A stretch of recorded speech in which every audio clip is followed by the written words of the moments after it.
नमस्कार, सीएनबीसी आवाज Motilal Oswal live studio में आप सभी का स्वागत है। आप देख रहे हैं मिड कैप मंत्रा। मैं हूं आपके साथ श्रेया ठाकुर। शो की शुरुआत करेंगे हेडलाइन से। बाजार में बढ़ी खरीदारी की रफ्तार। निफ्टी 125 पॉइंट चढ़कर 25,200 के करीब। बैंक निफ्टी भी 300 पॉइंट से ज्यादा की तेजी। मिड कैप और स्मॉल कैप में भी निचले स्तरों से अच्छी रिकवरी। ऑटो शोरूम में आज अच्छी रफ्तार, करीब 1% चढ़ा इंडेक्स। वही आईटी और एनबीएफसीज में भी रौनक। वही दूसरी ओर डिफेंस और कैपिटल गुड्स में भी दबाव। रियल्टी शोरूम में भारी मुनाफा वसूली। इंडेक्स करीब 3% नीचे। ब्लॉक डील के बाद लोधा और ओबरॉय रियल्टी 4 से 6% टूटे। दोनों वायदा के टॉप लूजर्स में शामिल। पहली तिमाही में मुनाफा डबल होने से डिक्सन में करीब 3% की तेजी। वायदा का टॉप गेनर बना। वहीं रिजल्ट के बाद आईआरएफसी 2.5% ऊपर।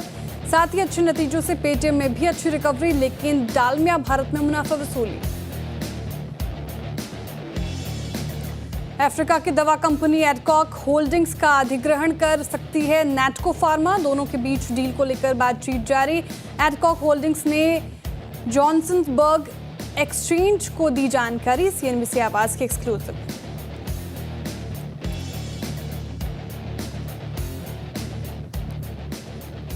हफ्ते का तीसरा कारोबारी सत्र और देखिए मार्केट ने निचले स्तरों से कितनी अच्छी खासी रिकवरी दिखाई है। निफ्टी डे हाई के आसपास ही कारोबार करता हुआ नजर आएगा। 110 अंकों की तेजी, निचले स्तरों से ठीक ठाक बढ़ोतरी और 25,171 के लेवल पर कारोबार कर रहे हैं। इनफैक्ट आप देखें निफ्टी बैंक भी डे हाई के आसपास 57,089 इसका अभी तक का डे हाई 57,058 के इनफैक्ट के लेवल पर कारोबार कर रहा है। मिड कैप और स्मॉल कैप जिसमें दबाव देखने को मिल रहा था, वहाँ पे भी अच्छी रिकवरी आती हुई नजर आ रही है। निचले स्तर देखिए मिड कैप भी सुधर कर फ्लैट कारोबार कर रहे हैं। स्मॉल कैप भी कोशिश में लगा हुआ है, इसलिए ब्रेथ में थोड़ा इंप्रूवमेंट नजर आएगा आपको। हालांकि अभी भी रसाकसी का माहौल है, लेकिन थोड़ी तो इंप्रूवमेंट नजर आई है। सेक्टर स्पेसिफिक रियल्टी स्पेस आज देखिए ब्लॉक डील के बाद ये इंडेक्स ऑब्वियसली पेन में। लोधा ओबरॉय रियल्टी जैसे स्टॉक्स में भारी गिरावट और ओबरॉय रियल्टी के रिजल्ट भी उतने खास नहीं थे, इसलिए इसका डेंट ज़्यादा पड़ता हुआ नजर आया। एफएमसीजी पेन है, पीएसयू बैंक फ्लैट, लेकिन आईटी रिलायंस जैसे ना स्टॉक्स संभालने की कोशिश कर रहे बाजार में। एक बार कंट्रीब्यूटर प्लेट भी रखते हैं आपके स्क्रीन पर, जिससे अंदाज़ा हो जाएगा आपको कि निफ्टी में जो निचले स्तरों से खरीदारी आई है, कौन से स्टॉक्स सहारा देते हुए नजर आए। रिलायंस जो पिछले कुछ 2 सत्रों से आप देखें दबाव में था, वो आज कंट्रीब्यूट करता हुआ नजर आ रहा है। 12 अंकों की कंट्रीब्यूशन उसकी तरफ से। एचडीएफसी बैंक, आईसीआईसीआई बैंक लगातार तीसरा सत्र जब इसमें अच्छी खासी तेजी, रिजल्ट अच्छे और स्ट्रीट ने देखिए कैसे रिवॉर्ड किया। भारतीय एयरटेल भी इस लिस्ट में शामिल, हैवी वेट। वहीं एफएमसीजी पैक के काउंटर्स ड्रैग कर रहे हैं। अल्ट्राटेक सीमेंट रिजल्ट के बाद कल भी थोड़ा स्थिति डामाडोल थी, आज भी गिरकर ही कारोबार कर रहे हैं। अब सवाल ये कि ऐसे मूड माहौल में करना क्या चाहिए, कौन से लेवल से इंपॉर्टेंट है, क्या स्ट्रैटेजी रहेगी, तेजी कितनी टिकाऊ लग रही है, सब पे बातचीत कर रहे हैं। हमारे साथ जुड़े हैं मार्केट एक्सपर्ट हरीश जुजारे जी। हरीश जी, स्वागत है आपका कार्यक्रम में। Very good afternoon. अब पहले तो जिस तरीके से निचले स्तर से रिकवरी आई, कैसे देख रहे हैं आप इस रिकवरी को, कितनी टिकाऊ लग रही है, कौन से लेवल से इंपॉर्टेंट? Good morning. अगर देखा जाए तो मार्केट में बिल्कुल आज सुबह थोड़ा वीक था मॉर्निंग सेशंस में, लेकिन बिल्कुल नीचे लेवल से रिकवरी देखने मिल रहा है निफ्टी इंडेक्स में। अगर देखा जाए तो टेक्निकली 250 डे मूविंग एवरेज के पास स्ट्रॉन्ग सपोर्ट जोन लिया है, जो 25,050 के आसपास था, वहां से रिकवरी देखने मिल रहा है। देखिए अगर देखा जाए तो कल का ऑलमोस्ट हाई भी निकाल चुका है स्टॉक पर। अगर इंडेक्स देखा है तो जो 24,182 था उसके आसपास से ट्रेड कर रहा है। मुझे लग रहा है कि यहाँ से थोड़ा बहुत और तेजी देखने मिल सकता है, जो कि नेक्स्ट रेजिस्टेंस जोन है। मुझे लग रहा है कि 25,250 300 के अराउंड, तो मुझे लग रहा है कि वहां तक थोड़ा तेजी देखने मिल सकता है। और दूसरा चीज है कि आईटी से स्टॉक जो बिट एंड डाउन है, वहां से बिल्कुल सपोर्ट मिल रहा है मुझे लग रहा है। और बैंकिंग में भी कुछ स्टॉक्स में, एचडीएफसी जैसे स्टॉक्स में अच्छा खासा सपोर्ट दे रहा है। तो मुझे लग रहा है कि अभी भी थोड़ा तेजी देखने मिल सकता है ऊपर की ओर तक, जो कि 25,250 से लेकर 300 लेवल तक निफ्टी में। ओके, तो निफ्टी में 25,300 के लेवल्स अभी तक देखने को मिल सकते हैं, तो तेजी की उम्मीद और जताई जा रही है। बैंक निफ्टी, हालांकि आपने जिक्र किया हरीश जुजारे जी, एचडीएफसी बैंक, आईसीआईसीआई बैंक का सहारा मिलता हुआ नजर आ रहा है। देखिए डे हाई के आसपास ही बैंक निफ्टी भी कारोबार करता हुआ नजर आएगा। बैंक निफ्टी पे क्या स्ट्रैटेजी, कौन से लेवल्स यहाँ पे इंपॉर्टेंट? हाँ बिल्कुल, अगर बैंक निफ्टी की स्ट्रैटेजी देखते हैं तो देखिए नीचे के लेवल से इसमें भी थोड़ा रिकवरी आया है, लेकिन अभी तक बैंक निफ्टी में रेजिस्टेंस जोन बना हुआ है, स्टिफ रेजिस्टेंस जोन देखा है तो 20 कल का ऑलमोस्ट हाई भी है वही के आसपास है। 57,300 के ऊपर जब तक नहीं निकलता है मुझे लग रहा है कि बैंक निफ्टी में ज्यादा मोमेंटम देखने नहीं मिल सकता है। मुझे लग रहा है कि ये कंसोलिडेशन और एक्सटेंड हो भी सकता है कुछ टाइम पीरियड के लिए। तो बैंक निफ्टी में क्लियर है कि अगर स्ट्रेंथ दिखाना है तो मुझे लग रहा है कि 57,300 के ऊपर एक स्ट्रॉन्ग स्ट्रेंथ दिखा देता है। नहीं तो मुझे लग रहा है कि कंसोलिडेशन कंटिन्यू हो सकता है बैंक निफ्टी में और थोड़े टाइम के ओके, लिए। कंसोलिडेट करता हुआ नजर आ रहा है बैंक निफ्टी फिलहाल। 57,300 का लेवल इंपॉर्टेंट, अगर वो ब्रीच करता है तो एक तेजी की उम्मीद की जा सकती है, लेकिन फिलहाल कंसोलिडेट करता ही नजर आएगा। तो ये स्ट्रैटेजी निफ्टी और बैंक निफ्टी पर आपके लिए। हरीश जी, ऐसे मूड माहौल में कौन से स्टॉक्स आपने पिक किए हैं जहां पे बेट लग सकती है? हाँ बिल्कुल, अगर देखा है तो स्टॉक स्पेसिफिक अप्रोच में अभी भी बहुत सारे स्टॉक में अच्छा खासा मोमेंटम है देखा है तो पहला स्टॉक मेरा रहेगा डिक्सन में। अगर डिक्सन में देखा जाए तो एक कंसोलिडेशन था लास्ट हफ्तों में, और उसके बाद एक ट्रायंगल पैटर्न का ब्रेकआउट दिया ट्रेंड लाइन का आज के ट्रेडिंग सेशन में, और रिजल्ट के बाद हमने देखा है कि एक वॉल्यूम भी अच्छा खासा ग्रोथ देखने मिला है। मुझे लग रहा है कि डिक्सन में यहाँ पे बाय करने की राय रहेगी मेरे।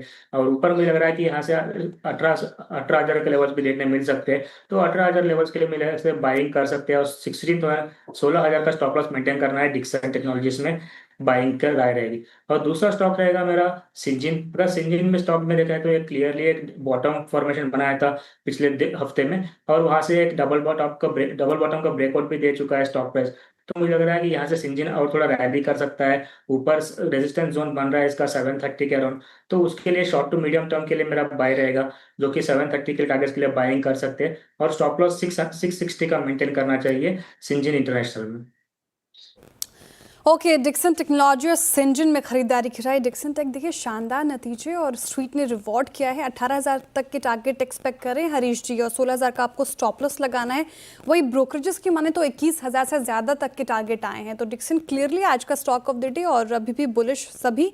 सिंजन पे भी खरीदारी की राय। 730 के टारगेट आप एक्सपेक्ट कर सकते हैं mid short to mid term के लिए, और 660 का आपको लगाना है स्टॉप लॉस। क्योंकि दो स्टॉक्स आपके रडार पर होने चाहिए। चलिए अब आगे बढ़ते हैं शो में, और मिड कैप स्पेस में क्या एक्शन है, कौन से स्टॉक्स में फिलहाल गिरावट देखने को मिल रही है, कौन से स्टॉक्स में तेजी, अभी स्क्रीन पर आएगा।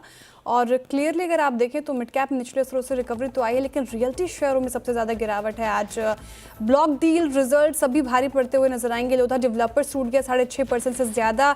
ब्रिगेड इंटरप्राइजेस देखिए 3% से ज़्यादा का डेंट इस पे। गोदरेज प्रॉपर्टीज में मुनाफा वसूली 2% करीब, और शोभा भी टूट कर रहा है कारोबार 2% से ज़्यादा। इनफैक्ट देखिए आप सीमेंट शेयरों में भी आज बिकवाली है। पिछले कुछ सत्रों से सीमेंट अच्छा परफॉर्म कर रहे थे।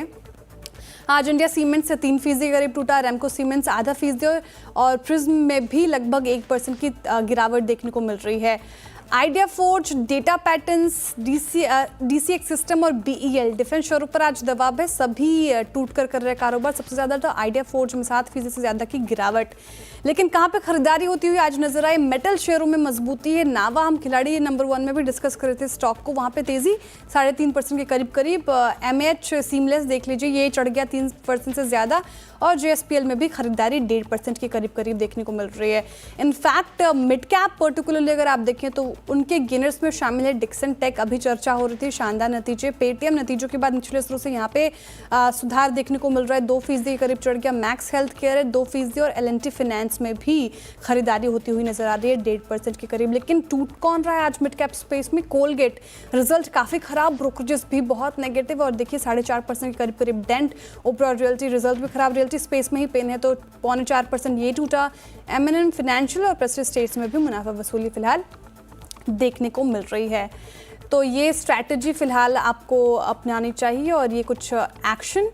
लेकिन अब शो में आगे बढ़ते हैं और देखिए दक्षिण अफ्रीका स्थित एडकॉक होल्डिंग्स का अधिग्रहण नैटको फार्मा जल्द कर सकती है, और एक्सक्लूसिव सीएनबीसी आवाज को खबर मिली है। इस खबर को समझते हैं यतिन जी से। यतिन जी बताइए क्या है खबर? गुड आफ्टरनून श्रेय। और देखिए अगर हम नैटको फार्मा की बात करें तो यहाँ एक बड़ा अधिग्रहण हो सकता है, और साल 2025 में फार्मा क्षेत्र में सबसे बड़ा एक्विजिशन नैटको अनाउंस कर सकता है। जहाँ तक कि नैटको का सवाल है, हमारी जानकारी और सूत्र ये बता रहे हैं कि एडकॉक इनग्राम होल्डिंग्स, जो कि साउथ अफ्रीका बेस्ड ओटीसी और जेनेरिक्स दवाएं बनाने वाली कंपनी है, इसके अंदर एक मेजॉरिटी हिस्सा नैटको फार्मा खरीद सकता है। अगर हम एडकॉक की बात करें तो अभी साउथ अफ्रीका में वो 3 प्लांट और भारत में जॉइंट वेंचर के तहत लगभग 2 प्लांट्स वो चलाते हैं। जेनेरिक्स और जो अफ्रीका का कारोबार है वो बहुत बड़ा है कंपनी के लिए, जिसके कारण नैटको को फ़ायदा मिलेगा। भारत में भी प्लांट्स और साउथ अफ्रीका में भी इनको एक अच्छा एक्सपोजर मिलेगा। अफ्रीका में भी अगर हम देखें तो भारतीय दवाओं की और भारतीय प्लेयर्स जो है अग्रेसिवली एक्सपैंड करने की कोशिश कर रहे हैं। इसके अलावा हमारी जानकारी के हिसाब से जो नैटको की बैलेंस शीट पे कैश है उसका भी यूटिलाइजेशन होता हुआ नज़र पड़ेगा। अगर हम कंपनी की बात करें एडकॉक की, तो इन्होंने जोहानिसबर्ग स्टॉक एक्सचेंज के ऊपर एक नोटिफिकेशन जारी किया है। उसके अंदर इन्होंने कहा है कि बोर्ड जो है एक ट्रांजैक्शन कंसिडर कर रहा है और कहीं ना कहीं इन्वेस्टर्स को इसको लेके सतर्क रहना चाहिए, क्योंकि इससे शेयर प्राइस में वॉलेटिलिटी रह सकती है। फिलहाल एडकॉक का शेयर आज साउथ अफ्रीकी ट्रेड में लगभग 10% ऊपर है और ये देखा जाएगा कि ट्रांजैक्शन कितने जल्दी अनाउंस होता है। और नैटको के हमने जब ईमेल किया तो उन्होंने अभी तक हमारी क्वेरीज का कोई जवाब नहीं दिया। क्वेरीज का रिप्लाई अभी भी बचा हुआ है, लेकिन हाँ, नैटको फार्मा फोकस पर रहेगा। 10 के पी के शेयर के ऊपर ये बोली लगा रहे हैं और कहीं ना कहीं एडकॉक की बात करें तो अभी उनका मार्केट कैपिटलाइजेशन साउथ अफ्रीका में भारतीय रुपयों में लगभग 4.5 से 5,000 करोड़ रुपए के आसपास है। ओके, तो नैटको फार्मा की बड़ी डील जल्द हो सकती है। सीएनबीसी आवाज़ की एक्सक्लूसिव जानकारी और आधा फीसदी करीब नैटको फार्मा आज बढ़त के साथ कामकाज करता हुआ नजर आएगा। साथ ही ये भी बताइए कि देखिए बाजार में एनएसडीएल के आईपीओ का इंतजार लंबे समय से चल रहा है, इसको लेकर अब सफाई भी मिल रही है कि इशू 30 जुलाई को खुल सकता है। डिटेल क्या है आपके पास? जी, तो मनी कंट्रोल की जो एक्सक्लूसिव जानकारी है इसके हिसाब से एक अच्छे वैल्यूएशन पे एनएसडीएल के आईपीओ आ सकता है। अगर आपको ध्यान है तो सरकारी बैंक्स और एनएससी कुल मिला के एक मेजॉरिटी शेयर होल्डर हैं और मनी कंट्रोल एक्सक्लूसिव के हिसाब से 30 जुलाई को आईपीओ खुलेगा और 1 अगस्त को बंद होगा। अगर हम वैल्यूएशन की बात करें तो कंपनी लगभग 4,000 करोड़ रुपए का ओएफएस अनाउंस कर सकती है, जिसके अंदर 800 साढ़े 800 के करीब प्राइस बैंड हो सकता है और करीब 4,000 करोड़ रुपए का ये कुल मिला के ओएफएस आता हुआ आपको नजर पड़ेगा। जहां तक कि कंपनी की वैल्यूएशन का सवाल है, मनी कंट्रोल की जानकारी के हिसाब से 16,000 करोड़ रुपए के आसपास वैल्यूएशन पे एनएसडीएल का आईपीओ आपको होता हुआ नजर पड़ सकता है। बिल्कुल, शुक्रिया यतिन जी दोनों ही खबर को समझाने के लिए। और एनएसडीएल का आईपीओ लंबे समय से लोग इंतजार कर रहे हैं। साथ ही इसकी पीर की बात करें तो सीडीएसएल देखिए आप, पिछले 5 साल में इसने 900 से ज़्यादा की रिटर्न दिए हैं, तो 900% से ज़्यादा का रिटर्न सीडीएसएल ने अभी तक दे दिया है। तो ऐसे में एनएसडीएल से भी उम्मीद लगा के चल रहे हैं। देखने वाली बात होगी कैसे लिस्टिंग होती है और कैसे परफॉर्मेंस।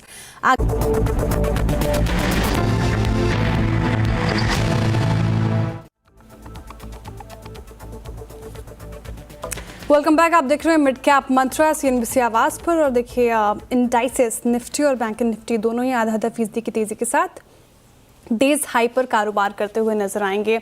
आईटी पैक्स से आज सपोर्ट मिलता हुआ नजर आ रहा है, जो पिछले कुछ सत्रों से 2 सत्रों से इनफैक्ट नहीं मिल रहा था। रिलायंस भी आज कंट्रीब्यूट कर रहा है। और आईटी पे बात करूं तो इन्फोसिस के नतीजे आने वाले हैं और नतीजों से पहले इन्फोसिस में खरीदारी होती हुई नजर आ रही है आधा फीसदी के करीब। लेकिन स्ट्रीट कैसे एक्सपेक्ट कर रहा है, इस पे बातचीत करेंगे आशीष वर्मा जी से। लेकिन इससे पहले हरीश जी, आप ये बताइए, इन्फोसिस रिजल्ट से पहले फोकस में चार्ट्स पे कैसे प्लेस्ड, अगर किसी को बेट लगाना है तो इन लेवल्स पे सोचा जा सकता है क्या? अगर इन्फोसिस के चार्ट स्ट्रक्चर देखते हैं, देखिए स्टॉक में एक कंसोलिडेशन में है कुछ टाइम पीरियड से। मुझे लग रहा है कि 1550 के अराउंड एक बेस बनाया सपोर्ट पे है, तो मुझे लग रहा है कि यही पे आसपास रेंज में है। अगर ऊपर के रेंज में देखते हैं तो भाई 1640 के अराउंड हाई अपर अपसाइड में रेजिस्टेंस है। तो बस यही 100 पॉइंट्स के रेंज में ही स्टॉक बहुत दिनों से कंसोलिडेट कर रहा है। मुझे लग रहा है कि फिलहाल के थोड़ा अवॉइड करना चाहिए रिजल्ट्स के पहले, कि रिजल्ट्स आने दीजिए, उसके बाद एक बार फिर से रिविजिट करते हैं स्टॉक को, क्योंकि मुझे सपोर्ट के पास तो है ही है स्टॉक, लेकिन मुझे लग रहा है कि थोड़ा वॉलेटिलिटी बढ़ सकती है रिजल्ट के टाइम पीरियड में। तो मैं फिलहाल के थोड़ा अवॉइड करूंगा। तो किसी पास पोजिशनल है, लॉन्ग है, अगर इन्वेस्टमेंट के लिए लिया हो तो बिल्कुल होल्ड कर रख सकते हैं, क्योंकि ओवरऑल चार्ट स्ट्रक्चर अभी भी तेजी का है। लेकिन अगर शॉर्ट टर्म के लिए ट्रेडिंग पर्सपेक्टिव से मैं थोड़ा अवॉइड करना चाहता हूँ फिलहाल के लिए इन्फोसिस। ओके, पोर्टफोलियो में है शामिल तो अभी फिलहाल होल्ड कर सकते हैं, लेकिन ट्रेडिंग नजरिए से अभी थोड़ा अवॉइड है, क्योंकि रिजल्ट से पहले वॉलेटाइल हो सकता है। लेकिन स्ट्रीट क्या भाव के चल रहा है, कैसे आ सकते हैं नतीजे, ये समझते हैं आशीष वर्मा जी से। बताइए आशीष जी। हाँ, तो नंबर्स आने आमतौर पर हमेशा की तरह बाजार बंद होते ही इन्होंने रिलीज कहती है 3:45 बजे, बाकी की टाइमलाइंस आपकी स्क्रीन्स पर आ जाएंगी। जब नतीजों की सीजन की शुरुआत हो रही थी तब एक बात कही थी कि टियर 1 यानी कि लार्ज कैप आईटी में शायद सबसे अच्छा परफॉर्मेंस इन्फोसिस का हो। ब्रोकरेजेस एक्सपेक्ट कर रही हैं कि Q on Q constant currency में 1 से 1.5% की ग्रोथ देखने को मिलेगी। इंपॉर्टेंट इसीलिए क्योंकि बाकी के पीयर्स सारे लार्ज कैप्स के ऑलरेडी रिजल्ट्स आ चुके हैं, सब में सीक्वेंशियली आपको डी ग्रोथ नजर आई होगी, रेवेन्यू कॉन्ट्रैक्शन नजर आया होगा, और इन्फोसिस एक्सपेक्टेड है कि ग्रोथ डिलीवर कर रहा होगा। क्यों? उसके पीछे एक रीजन बड़ा तो यह है कि इसने कुछ एक्विजिशंस करे थे, तो इनऑर्गेनिक इनिशिएटिव्स का भी इसको फायदा मिल रहा होगा।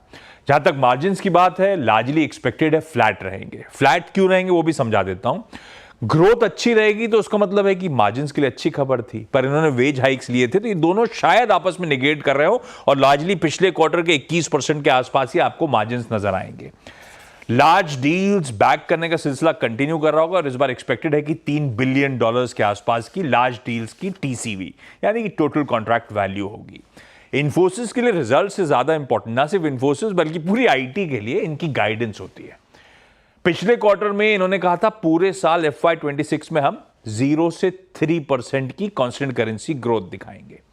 ब्रोकरेजेस मान रही हैं, आमतौर पे ऐसे ही होता है वैसे इन्फोसिस के साथ, जैसे जैसे क्वार्टर्स आगे प्रोग्रेस करते हैं ये बैंड को कॉन्ट्रैक्ट नैरो डाउन करते हैं।